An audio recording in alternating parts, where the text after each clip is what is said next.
ইস্টবেঙ্গলের পরবর্তী লক্ষ্য হচ্ছে দিল্লি এসসিকে হারানো। তো সেই দিল্লি ম্যাচের আগেই কিন্তু জোড়া সুখবর এলো ইস্টবেঙ্গল শিবিরে, বিদেশি প্লেয়ার নিয়েও সুখবর এলো ইস্টবেঙ্গলে।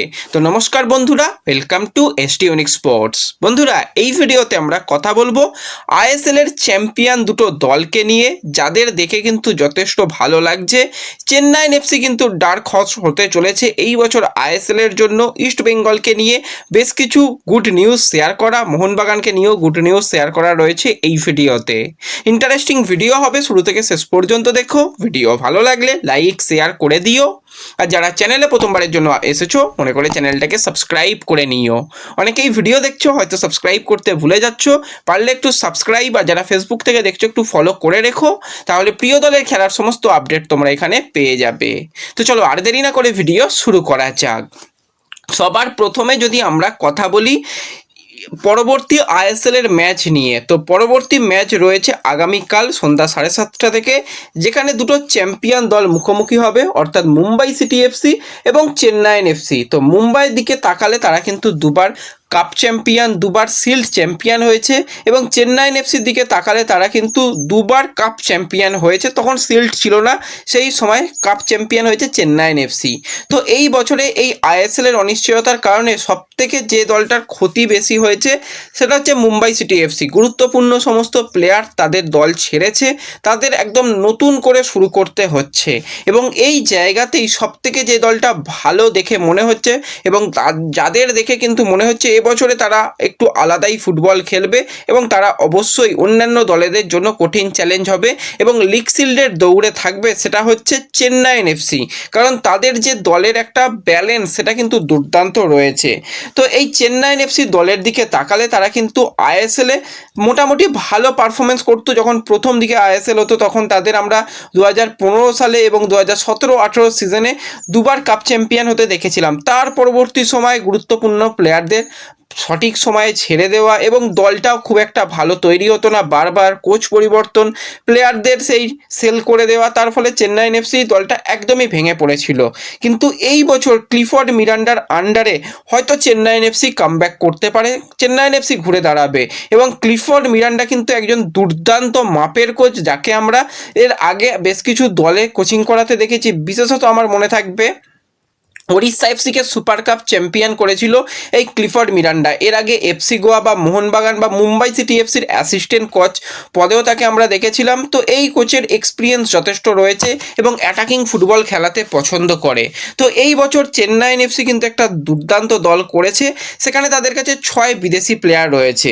তো বিদেশি প্লেয়ারদের মধ্যে ডিফেন্ডার পজিশানে সেখানে এলসিনো, সে কিন্তু গত বছরেও ছিল এই চেন্নাই এফসি দলে, সে এলসিনো রয়েছে, এবং নতুন একজন বিদেশি প্লেয়ার যেও কিন্তু ব্রাজিলিয়ান প্লেয়ার এডুয়ার্ডো কাউ, মাত্র 27 বছর বয়স, তাকে কিন্তু এই বছরে চেন্নাই এফসি সাইন করিয়েছে। এছাড়া মিডফিল্ড প্লেয়ার হিসাবে আইএসএল এ এক্সপিরিয়েন্স এবং চ্যাম্পিয়ন বিদেশি প্লেয়ার মোহাম্মদ আলী বেমামার, এই মরক্কোর ডিফেন্সিভ মিডফিল্ডারকে সাইন করানো, এবং আইএসএল এর অত্যন্ত পরিচিত অ্যাটাকিং মিডফিল্ডার অ্যালবার্টো নাগুয়েরা, যাকেও কিন্তু আমরা চ্যাম্পিয়ন একজন বিদেশি প্লেয়ার বলতে পারি মুম্বাই সিটি এফসির হয়ে।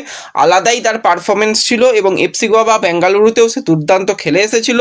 সেই স্প্যানিশ প্লেয়ারকে কিন্তু চেন্নাই এফসি সাইন করিয়েছে। এছাড়া তাদের স্ট্রাইকার পজিশনে বহুদিন ধরেই ইন্ডিয়ান ফুটবলে পরিচিত মুখ ড্যানিয়াল চিমাচুকু, যার বর্তমানে 34 বছর বয়স হলেও কিন্তু সে চেন্নাই এফসি দলের এখন গুরুত্বপূর্ণ একটা সদস্য হতে চলেছে। এবং এই জায়গায় ইয়াগো মার্টিনেজ, মাত্র 26 বছর বয়সী একজন স্প্যানিশ অ্যাটাকার বা স্ট্রাইকার, তাকে সাইন করানো হয়েছে। তো চেন্নাইয়ের কাছে কিন্তু 6 বিদেশি প্লেয়ার রয়েছে, যেটা অন্যান্য দলেদের কাছে হয়তো এই অপশানগুলো নেই। তো চেন্নাইয়ের কাছে এক্সপিরিয়েন্স বেশ কিছু ইন্ডিয়ান প্লেয়ার, গোলকিপার পজিশনে শ্রমিক মিত্রা, মোহাম্মদ নওয়াজের মতন প্লেয়ার রয়েছে, দীপেশ চৌহান মতন প্লেয়ার রয়েছে। এছাড়া ডিফেন্ডার প্লেয়ার হিসেবে লালডেন পুইয়া রয়েছে, নতুন সাইনিং রাজ বাসফোরে রয়েছে, মন্দার রাও দেশাই, ভেঙ্কটেশ রয়েছে। এছাড়া কিন্তু প্রীতম কোটাল, রেনসেলে, অঙ্কিত মুখার্জির মতন প্লেয়ার রয়েছে। মিডফিল্ডারে জিতেন্দার সিং, জিতেশ্বর সিং বা নামতের মতন প্লেয়ার। অ্যাটাকিং লাইনে কিন্তু ইমরান খান, ফারুক চৌধুরী, গুরকিরাত, ইরফান ইয়াদিদার। তো অনেক অপশান কিন্তু চেন্নাইয়ের কাছে রয়েছে। এই দলটা কিন্তু ভালো ফাইট দেবে এবছরের আইএসএল এ বলতেই হয়। তো ক্লিফোর্ড মিরান্ডা এখানটার যদি আমরা দলকে অ্যানালিসিস করি 4-2-3-1 ফরমেশনে তাদের বেস্ট প্লেয়িং 11 সাজাতে যাই। গোলকিপার পজিশনে কিন্তু ওখানে নওয়াজ প্রথম থেকেই থাকবে। এছাড়া শ্রমিক মিত্রার অপশানটাও রয়েছে, যেও কিন্তু একজন ভালো মানের গোলকিপার। ডিফেন্ডার প্লেয়ার হিসাবে কিন্তু এলসিনোর সঙ্গে প্রীতম কোটাল তাদের কিন্তু আমরা সেন্টার ব্যাক পজিশনে দেখব। সাইড ব্যাকে লালডেন পুইয়া, অপরদিকে অঙ্কিত মুখার্জি তাদের সাইড ব্যাক। 4 ডিফেন্সে কিন্তু চেন্নাই তাদের দলকে খেলাবে। এছাড়া মিডফিল্ডে কিন্তু নামতের সঙ্গে মোহাম্মদ আলী বেমামার তারা ডিফেন্সিভ রোল সামলাবে এবং নামতে বক্স টু বক্স মিডিও হিসাবেও খেলতে পারে। এছাড়া অ্যাটাকিং মিডিও হিসাবে অ্যালবার্টো নাগুয়েরা, উইঙ্গার পজিশনে একদিকে ইমরান, অপরদিকে ইরফান এবং স্ট্রাইকার পজিশনে ইয়াগো মার্টিনেজকে প্রথম থেকে দেখতে চাই। এছাড়া সেখানে পরবর্তী সময় আমরা ড্যানিয়াল চিমাচুকুকে দেখতে পাবো, তো তা সেই অপশানটাও রয়েছে। তো ওভারঅল কিন্তু চেন্নাইন এফসির এটা একটা বেস্ট ফরমেশন এবং বেস্ট প্লেয়িং 11 হতে চলেছে। এছাড়া আইএসএল এর সব থেকে সফলতম দল কিন্তু এই বছরে তাদের একটুখানি দেখেও দুর্বল মনে হচ্ছে, সেটা হচ্ছে মুম্বাই সিটি এফসি। কারণ গুরুত্বপূর্ণ অনেক প্লেয়ার তাদের দল ছেড়েছে, সেই কারণে কিন্তু তাদের দল এক প্রকার ভেঙে গেছে।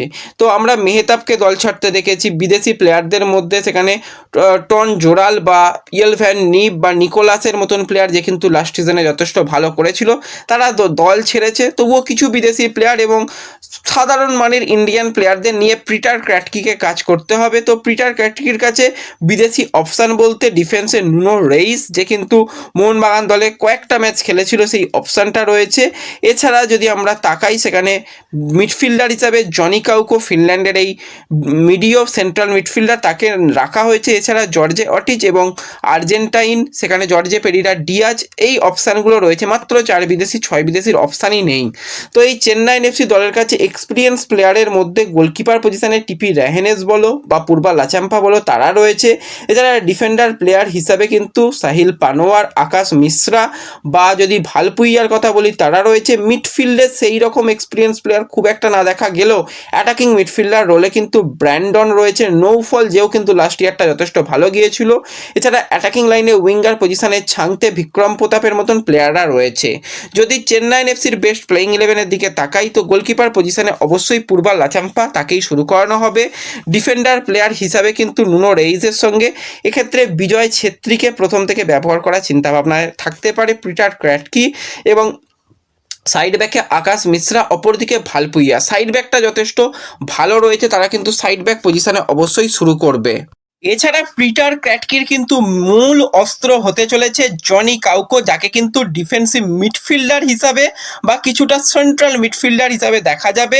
তার সাথে যদি আমরা আপফ্রন্টের দিকে তাকাই, সেখানে ব্র্যান্ডন নৌফলকে কিন্তু কিছুটা অ্যাটাকিংয়ের জন্য দায়িত্ব দেওয়া থাকবে এবং উইঙ্গার পজিশনে একদিকে ছাংতে, অপরদিকে কিন্তু জর্জে অটিচ শুরু করবে এবং স্ট্রাইকার পজিশনে সেখানে ডিয়াজ শুরু করতে চলেছে। এটা কিন্তু মুম্বাই সিটি এফসির জন্য একটা বেস্ট প্লেয়িং 11 হতে চলেছে। তবু বলবো চেন্নাইন এফসি তারা কিন্তু বেশ একটা কঠিন প্রতিপক্ষ হবে এবং তারা এই বছরে যথেষ্ট ভালো কিছু করার চেষ্টা করবে। তো আগামীকাল মুম্বাই ভার্সেস চেন্নাই, এই ম্যাচটার দিকে আমাদের নজর থাকবে। আমরা আইপিএলেও চেন্নাই মুম্বাইয়ের খেলা মানে একটা হাড্ডাহাড্ডি লড়াই দেখি এবং আইএসএলেও চেন্নাই মুম্বাই খেলা মানে একটা হাড্ডাহাড্ডি লড়াই আমরা দেখতে পাবো, আশা করতেই পারি। তো এরপর যদি আমরা কথা বলি একটুখানি মোহনবাগান সুপার জায়েন্টকে নিয়ে, তো মোহনবাগান সুপার জায়েন্ট কিন্তু তাদের পরবর্তী ম্যাচের জন্য কিন্তু অলরেডি তারা প্রস্তুতি শুরু করে দিল। মোহনবাগান কিন্তু খেলবে চেন্নাইন এফসির সঙ্গে তাদের দ্বিতীয় ম্যাচ, যেই ম্যাচটা রয়েছে 23শে ফেব্রুয়ারি। ঘরের মাঠে মোহনবাগান খেলবে। তার আগেই প্রস্তুতিতে যেটা দেখার বিষয় ছিল যে ব্রাজিলিয়ান প্লেয়ার রবসন রবিনো কীরকম পজিশনে রয়েছে, সে কি খেলার মতন জায়গায় রয়েছে নাকি তাকে নিয়ে চিন্তা বাড়বে। দেখা গেল সে হালকা বল পায়ে অনুশীলন করলো। প্রথম দিনে খুব একটা বেশি তাকে নিয়ে অনুশীলন না করালেও তাকে দেখে মনে হচ্ছে ফিট, কিন্তু তার কোনো রকম অসুবিধা হবে না। লাস্ট ম্যাচে হালকা ইনজুরি পেয়েছিল, তো সেক্ষেত্রে কিন্তু এইটা ভালো একটা পজিটিভ নিউজ এবং সুখবর এলো যে রবসন রবিনো কিন্তু পরের ম্যাচের জন্য অ্যাভেলেবেল রয়েছে। এবং ইস্টবেঙ্গল পরবর্তী ম্যাচ খেলবে 21শে ফেব্রুয়ারি ঘরের মাঠে, তারা স্পোর্টিং ক্লাব দিল্লির মুখোমুখি হবে।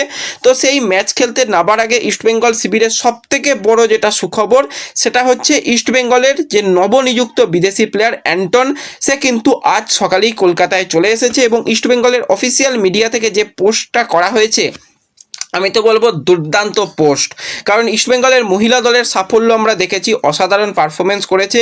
সেখানে মহিলা দল এবং পুরুষ দলদের মধ্যে সেই একটা যোগসূত্র তৈরি করা, সেটা কিন্তু আমরা দেখলাম এবং যথেষ্ট ভালো পোস্ট এবং তার অফিসিয়াল অ্যানাউন্সমেন্ট, এবং সাথে কিন্তু এই প্লেয়ার কলকাতায় এসেও গেছে এবং পরবর্তী ম্যাচের আগে তাকে রেজিস্টার করিয়ে নেওয়া হবে। আজকে ইস্টবেঙ্গলের মূলত ছুটি দেওয়া রয়েছে অনুশীলনের, আগামীকাল অনুশীলন শুরু হবে। সেই অনুশীলনে কিন্তু এই অ্যান্টন নামতে চলেছে এবং দীর্ঘ বিমানযাত্রার যে ক্লান্তি সেটা কিন্তু আজকে সে বিশ্রাম নিয়ে আগামীকাল কিন্তু সম্পূর্ণ ফ্রেশ হয়ে নামতে চলেছে। এবং ইস্টবেঙ্গলের পরবর্তী ম্যাচ তোমাদের তো বলেই দিলাম, সেই ম্যাচেই হয়তো তাকে আমরা অভিষেক হতে দেখব। এবং ইস্টবেঙ্গল শিবিরে আরও একটা বড় সুখবর হচ্ছে মোহাম্মদ রাকিব। লাস্ট ম্যাচে তাকে আমরা দেখেছিলাম, যেটা ইস্টবেঙ্গল প্রথম ম্যাচ খেললো, সেখানে রাকিব ছিল না, কারণ তোমাদের জানিয়েছিলাম তার মাথার সেলাই শুকোতে একটু টাইম লাগবে। কিন্তু যেরকমটা সূত্র মারফত খবর পাওয়া যাচ্ছে, পরবর্তী ম্যাচের জন্য কিন্তু সে মেডিকেলি সম্পূর্ণরূপে ফিট হিসাবে ঘোষিত হচ্ছে এবং আজকে তো ছুটি রয়েছে। আগামীকাল অনুশীলনে তাকে নিয়ে পরিকল্পনা সাজানো হবে এবং তাকে কিন্তু আমরা 21 তারিখের ম্যাচের জন্য দেখতে পাবো, আশা করতে পারি। মোহনবাগানের টিকিট অলরেডি অনলাইনে বুকমাই শো থেকে পাওয়া যাচ্ছে। ইস্টবেঙ্গলের টিকিটও তোমরা অনলাইন অফলাইন যেভাবে কাটছিলে সেইভাবে কেটে নাও, সেখান থেকে গিয়ে টিমকে সাপোর্ট করো। আশা করছি সেকেন্ড ম্যাচেও কিন্তু ইস্টবেঙ্গল মোহনবাগান তারা একটা ভালো রেজাল্ট করবে। তো ব্যাস এই ভিডিওতে এটুকুই আপডেট শেয়ার করার ছিল। ভিডিও ভালো লাগলে লাইক শেয়ার করে দিও, চ্যানেলে প্রথমবারের জন্য এলে সাবস্ক্রাইব করে নিও। দেখা হবে পরবর্তী ভিডিওতে, ধন্যবাদ।